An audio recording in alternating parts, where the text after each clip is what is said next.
Welcome to Skol Sessions, the Viking Athletics podcast where strength meets smarts. I am your host, Erik Castiglione, owner and head coach of Viking Athletics.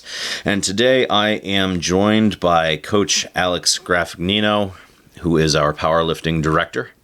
What's up, Alex? Thanks for joining us. Yeah, thanks for having me. And our topic today is anthropometry.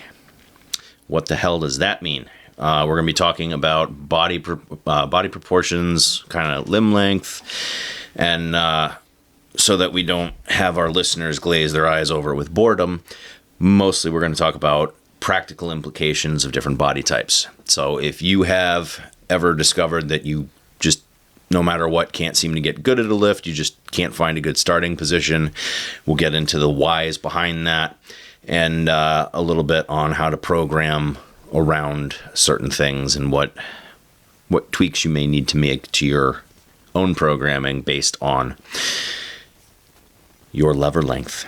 So before we dive in there, Alex, welcome to the podcast. First time we've had you on here, so why don't we dive into your background a little bit and kind of how you wound up, what you've done in the past, and how you managed to land this position as our powerlifting director. Yeah, I'll give you the full rundown. Let's see, I played sports all through high school, kind of lifted here and there. Super small school, so we had to go to different schools to play sports. So we would have from 2:30 to 3 to kind of lift weights, hop on the bus, go to a different school, play lacrosse, football, soccer, whatever it was. Did that all through high school. Never was serious about the weights, and you only had 30 minutes. Yeah. And then got into college, played some intramurals, but that's when I really got into the weight room, really, and spent 4 years bro lifting, just chest, arms, back, shoulders. Did legs maybe 3 times throughout my college career. Hated it, and that was kind of the start of, hey, I'm not built to squat. I don't like this at all, and never did it. Fast forward, graduate college, and I had a buddy growing up who, his dad was kind of the one that took everyone under, his wing and taught us how to lift, and, his house was the Mecca gym pretty much. He had powerlifted, and he passed away in a very fatal car accident. And that kind of I don't know, it just lit a fire under me, and I was like, you know what, I want to get into powerlifting. I had 2 teachers in high school that powerlifted, old school powerlifters, multiply stuff. Started working with one of them, just giving me the rundown, and got into powerlifting. Had never deadlifted before, never really squatted. I was a bro, so I had a decent bench. I was benching 250 or 260 at, 150 pounds, 160 pounds. And then this was when I was working on a tugboat and trained for my first powerlifting meet on the back of a tugboat, pretty much. Not ideal, but he really, really liked it. I saw the strength gains come pretty quickly. So the first time I deadlifted was in my gym over the summer, my high school gym. I saw a kid screaming and yelling, trying to pull 365, and it pissed me off because I was never a grunter. And the next day I went into the gym, loaded 365, pulled it. That was the first time I had ever deadlifted. And then the next week I pulled 405, and I was like, oh, this is pretty cool. I need to, dial this in. And the rest is history. I worked with a coach, found a belt for sale online on Facebook Marketplace, an SBD belt, because I saw that's what everyone was wearing. Went to pick it up at what was the name of the gym? On Long Island. Badass gym. Anyway, I go in there, I meet this guy, Rob Ali, he's like, oh, I'm a powerlifting coach. Are you looking for coaching? I'm like, I'm looking for this belt and coaching. Yeah, that works out. And, he prepped me for my first meet. I was working 2 weeks on, 2 weeks off on a tugboat, so I had a little weight set up on there. Did that first meet, kind of fell in love with it, and then I was like, all right, let me try to grasp this training and peaking cycle and programming, and spent the next year pretty much just playing around with my own programming. I think I trained for about 22 weeks straight of running a variation of Lane Norton's PH3 on an Excel spreadsheet where input your numbers. Almost every other week you had like an AMRAP. If you hit a certain number, you bump the weight up. Yeah, and I had great success with that. Literally just linear progress all the way through. I was doing a ton of volume, ton of accessory volume. How old were you? I was about, I think I just turned 24. Okay. So I did my first one, I think I was 23 years old, and that was a USAPL meet, and I just missed qualifying for nationals. I think my final pull was 479, and I needed like a 500 pull, which I probably had some in the tank. But then my goal for the next one, I was like, I'm going to do a USPA meet. At the time, it was kind of flip-flopped, where the USAPL was, it was kind of the poster child of very cut and narrow. The meets weren't that fun. No music. USPA was, a little more fun, a little more intense, loud music for the walkouts. And I was like, okay, that's what I'm going to do next. So to jump in here for our listeners, the sport of Olympic weightlifting, there's one now there's two. There's two there's a separate Masters Federation.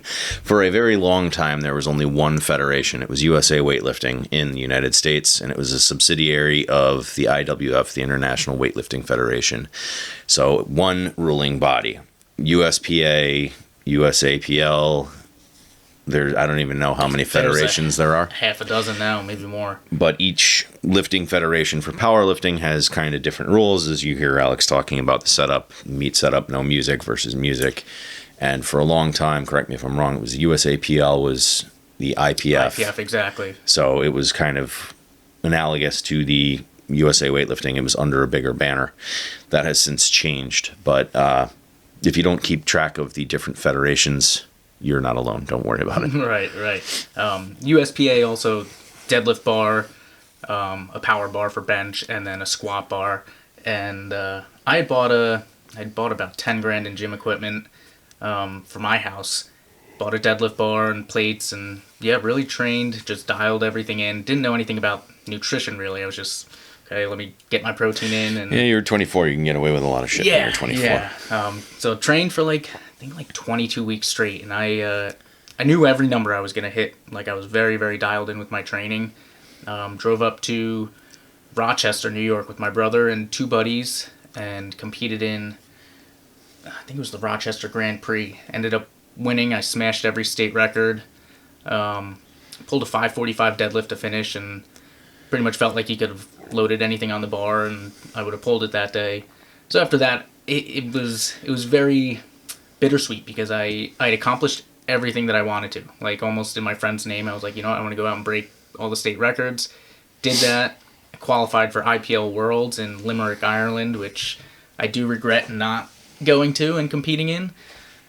But I think I was a little burnt out, because powerlifting is very monotonous, and training for almost half a year straight, it gets tiring, and also accomplishing everything. I felt like I had almost like nothing left to prove. Exactly. So that was like the start and kind of the end of like the peak of my powerlifting career. I continued to train pretty max effort, like I kept my numbers up pretty well, but just took a break from, again, the monotonous of banged up shoulders from low bar squatting, benching 4 times a week. And then I, fast forward a little bit, I end up moving up here, get into MMA. Training drastically changes, because that's very endurance based. So I still kept in a lot of, very, very Conjugate-esque max effort stuff, but more dynamic speed work. And ended up coaching the powerlifting program, starting it at Viking Athletics. And I think we're on year 3 now of, having that going. Yeah, I always lose track of time. I had my college reunion a couple weekends ago, and I was like, oh, I just saw them. Oh, no, wait, that was 6 years ago. Never mind. Yeah. So time flies. I do think we're on about year 3. I think 2021. I think we just passed the 36-month mark. Is about when we started. But you brought up a lot of different things that I kind of wanted to touch on in terms of training styles, and, how your training has evolved and what factors might cause us to change specifically how we're training. But first, to get into our main topic, you mentioned that the second week you ever deadlifted, you pulled 405 despite having never trained that. Yep. So this is a fantastic lift that demonstrates the difference in people's levers.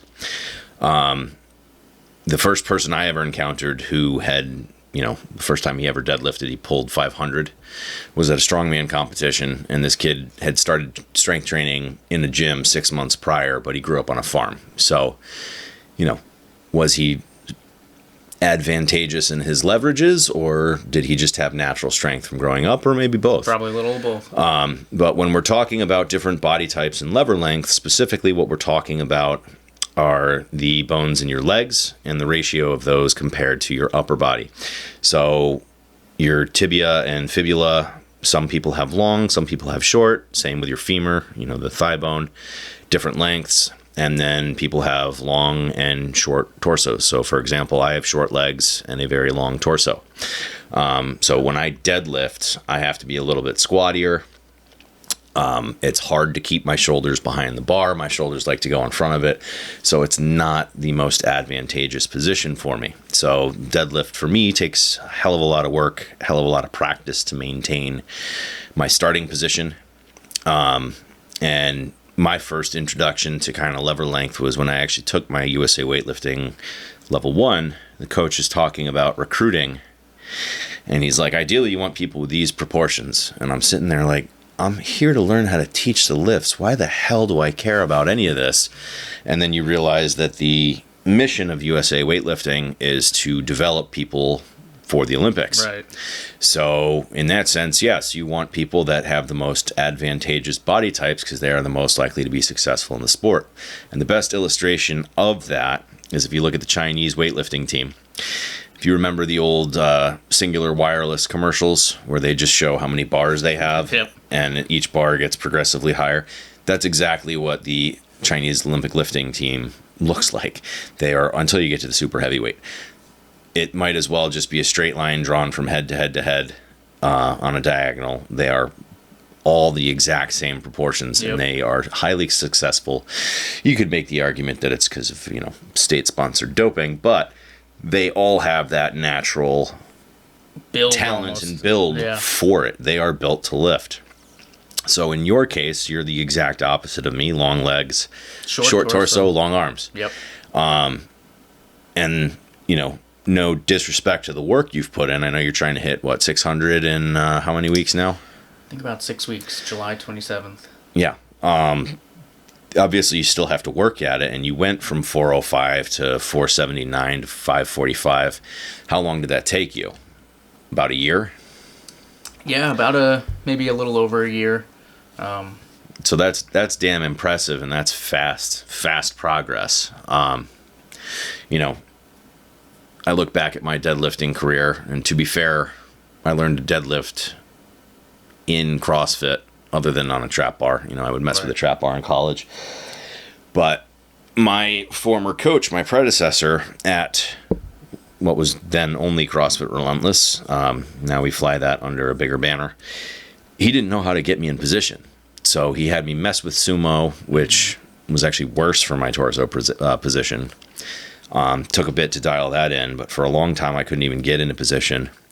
And I remember being stuck at 385 for about 18 months. And that was after maybe 2-3 years of CrossFit. So it took a lot of practice and a lot of figuring out where I'd get stuck. Initial leg drive, getting the coordination perfect.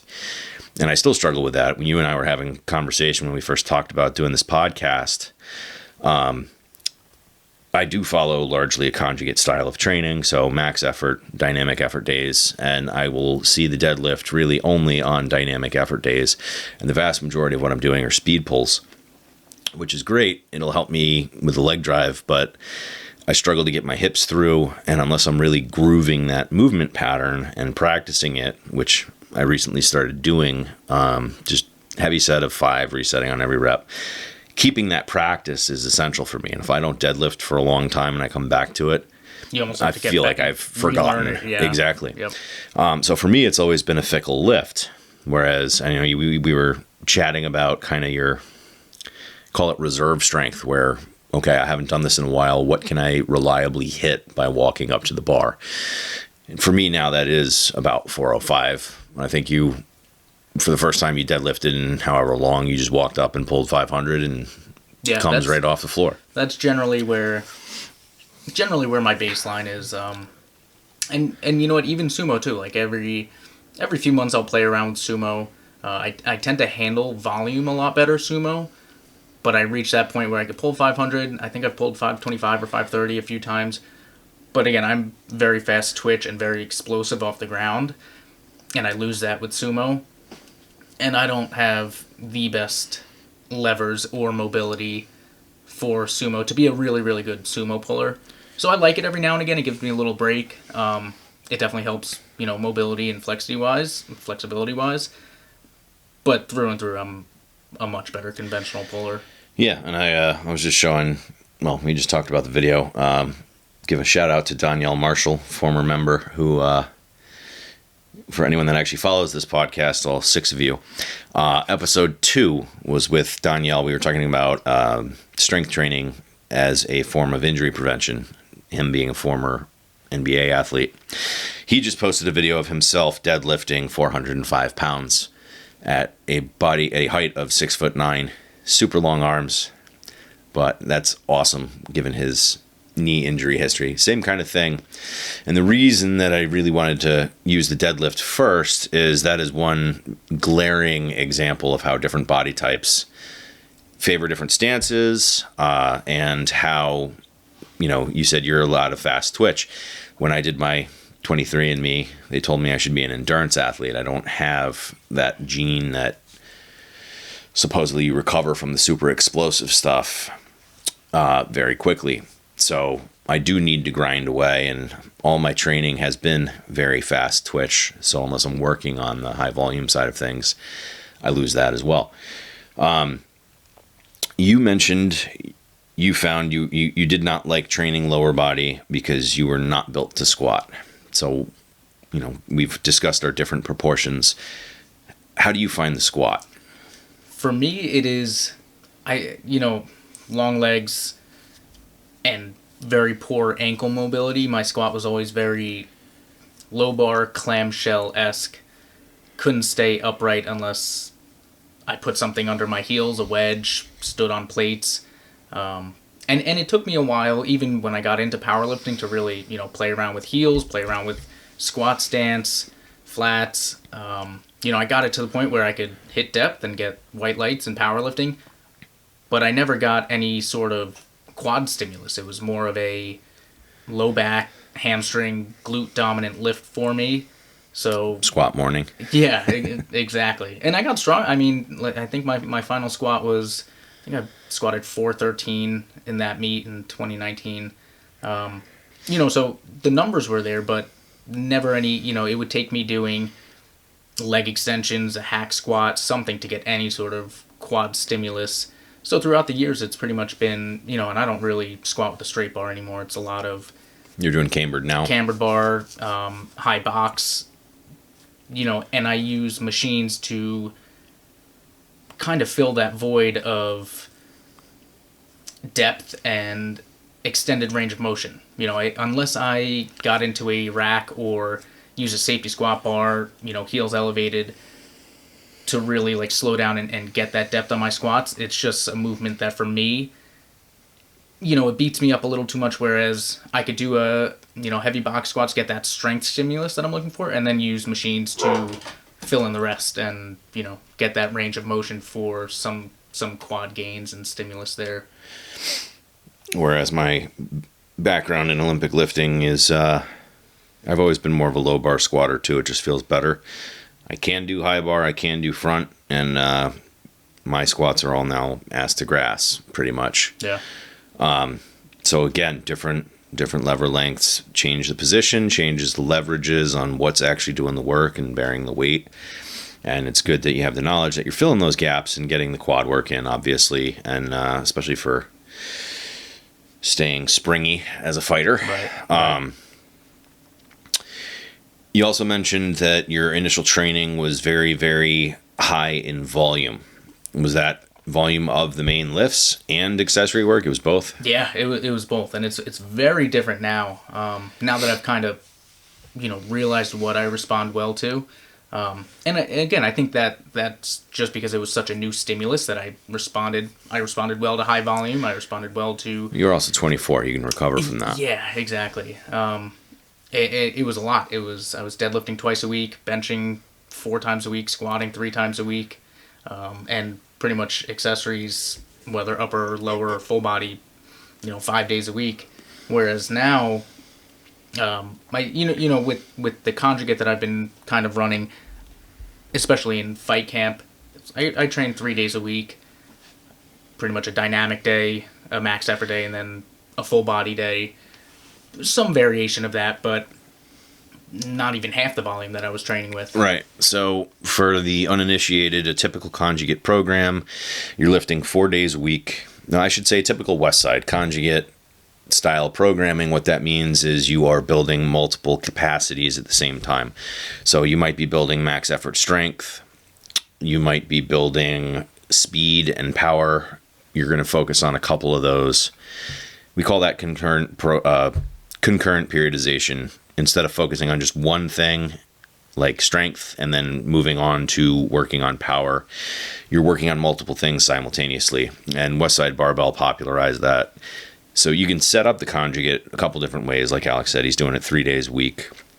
The traditional Westside Barbell method is 4 days a week, where you have a max effort squat day on Monday, you have a max effort upper body day on Wednesday, a dynamic lower body day, squats and pulls on Friday, and then Saturday is a dynamic upper body day.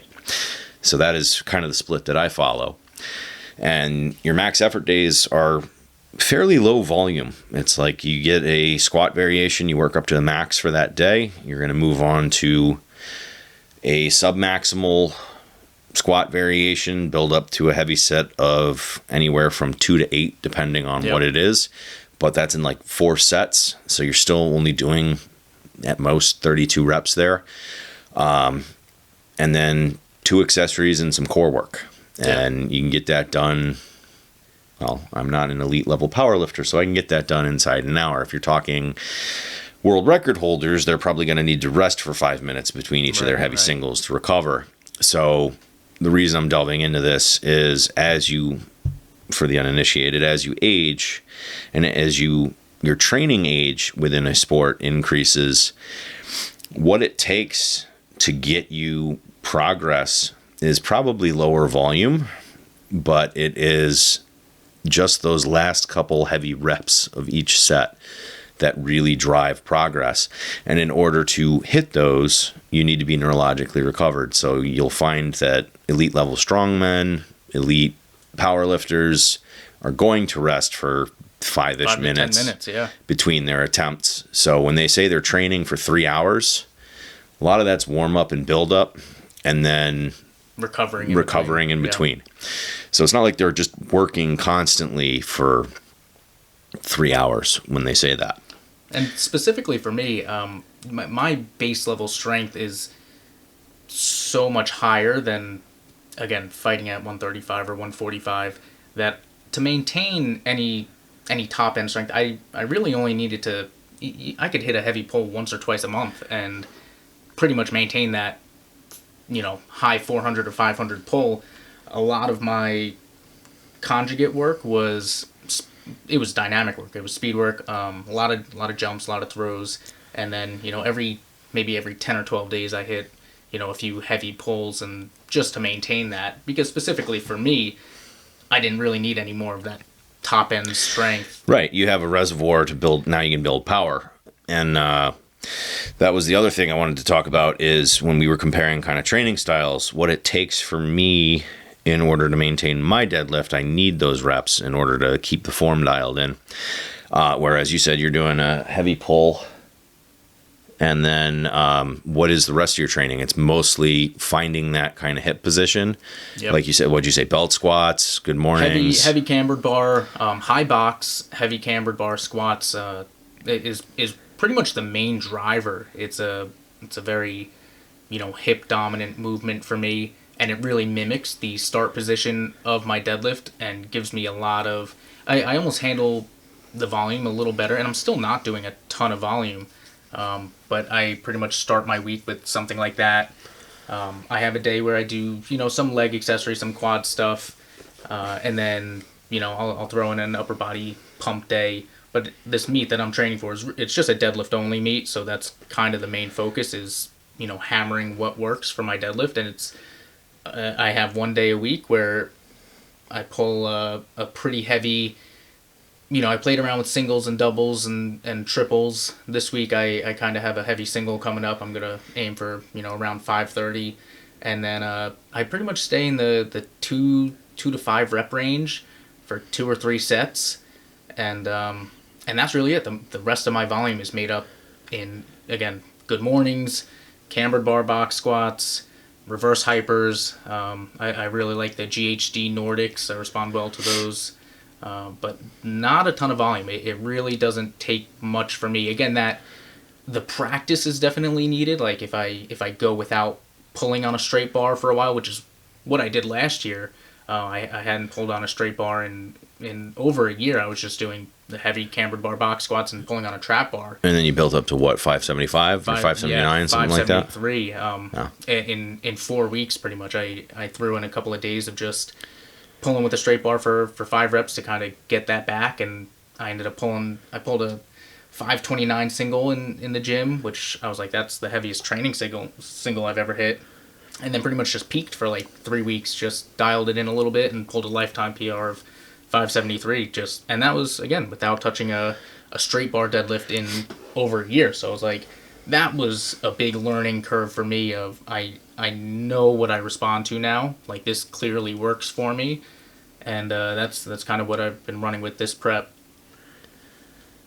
So to kind of bring it back to anthropometry, Alex is able to use a lot of these accessory exercises, which are less neurologically demanding than the deadlift, because he's able to recreate that hip position, that starting position that he has for the deadlift, and you get a lot of carryover from those movements to the deadlift. So you're kind of training the deadlift without training the deadlift. Exactly. The trouble I have with doing these exercises is because my starting position is significantly lower, it's very difficult for me to recreate. So, Westside Barbell loves their bench deadlifts, where you're sitting on a bench and it forces you to keep a real upright torso. And it's, well, number one, it's good for sumo. It's not as effective for conventional. But I always struggle to find my hip position. And I find, honestly, doing those, for the most part, is detrimental to me if I'm only doing those and not doing regular pulls, because I forget where the hell my hips are supposed to be. And then I'm struggling to get my hips in the right position. They're either too high or they're too low, and the bar position changes. So again, different lever lengths, different starting positions, different accessories are going to carry over a little bit differently. So specifically with the deadlift, that's important to look at. We talked about squats. Alex's is a little bit more of a hingy squat, so he needs to do a lot more direct quad work to focus on that. When we talk bench, the longer your arms, the different your grip's going to be, right? You tend to have a little bit of a wider grip. Yeah. Super 6'2" wingspan at 5'8". The long arms are not my friend. But again, and with bench, volume was my friend. Benching 4 days a week. I got up to a 300-pound bench at about 150 pounds. But again, it just wears on you and beats you up a little bit. So again, while that's not my goal, I still maintain around probably a top single 265, but I do a lot more cambered bar pressing, the football bar.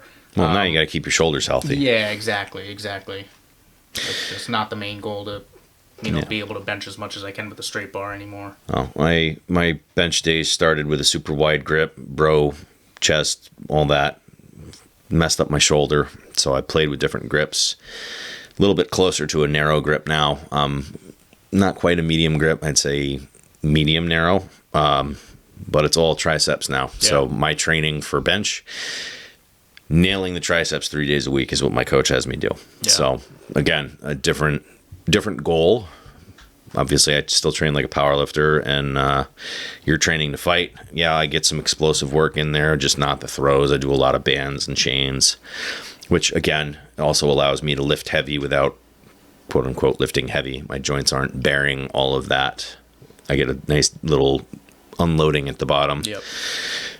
So just various training styles based on what people respond to. And bottom line is, if you're brand new to training, you can pretty much do anything and reap the benefits. And that's the big takeaway is, it doesn't have to be the best program in the world, but if you buy into it and put effort into it, you're gonna see progress. And again, that can carry you a very, very long time.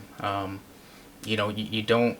I don't want to say you don't need to seek out the most expensive coach, because again, good coaching is unmatched. But you could have the best coach in the world and the best program, and if you are half-assing a workout, or you don't buy into it, or trust the process, you're not going to get as much out of it as out of a basic program that you really buy into and put your effort into. 100%. And as far as tweaking which accessory movements are going to work best for you, I think you said, like, for each of us, it took about like 10 years to kind of figure out, okay, this works for me, okay, this doesn't, what do I need, and we go from there. Yeah. So starting off, I knew that I had way different levers than I saw most people have in powerlifting. Even only 5'8", but competing at 145 pounds in powerlifting. The rest of the guys in my division are 5'2", 5'3". Stocky. Very stocky. I'm on the way, way taller and leaner side. So I kind of would seek out, lifters on Instagram, guys that I saw on YouTube that had similar builds as me, and really mimic what they were doing and what worked for them. Guys with long arms, guys with long legs and long arms, how they squatted and deadlifted. And that's kind of how I created my style of lifting, which now I look at it and I'm like, yeah, that makes perfect sense. But starting off, if you try to mimic, an Olympic lifter squat and you have a body like I do, you're going to be very disappointed. Why can't I get into that position? Why can't I stay upright? So that was like the first few years is dialing in what works for me. And as soon as I found that out and, stuck with it, it all made sense. It was very easy to then program for myself and choose the right accessories that worked for me. So bottom line, when you're starting out, a lot of trial and error, figure out what works for you, what you like, seek a coach if you need help, and years later you can specialize and figure out what's going to give you the most bang for your buck. Right. And I think that goes into when you're seeking out a coach. If you're paying for personal training or coaching, you're paying for that 10 years of trial and error that I went through, that I might be able to see and save you 5 years of messing around. Yeah, pain, messing around, no progress. That's what comes with the title and the experience. 100%. Awesome. Anything else you want to cover? I think we hit all the main points. Yeah, that's again, everyone's got different goals and different reasons why they lift. The sooner that you can kind of dial that in, I think the better your training can get. It's and even today I still make tweaks and find stuff in my training that I'm like, the light bulb just clicks and there you go, figure something out. And that's 13 years into it. Awesome. Well, I appreciate you joining us for the podcast. Again, Alex is our powerlifting coach, and if you guys are looking for coaching, we're more than happy to help. Catch you guys in the gym. We'll see you next time.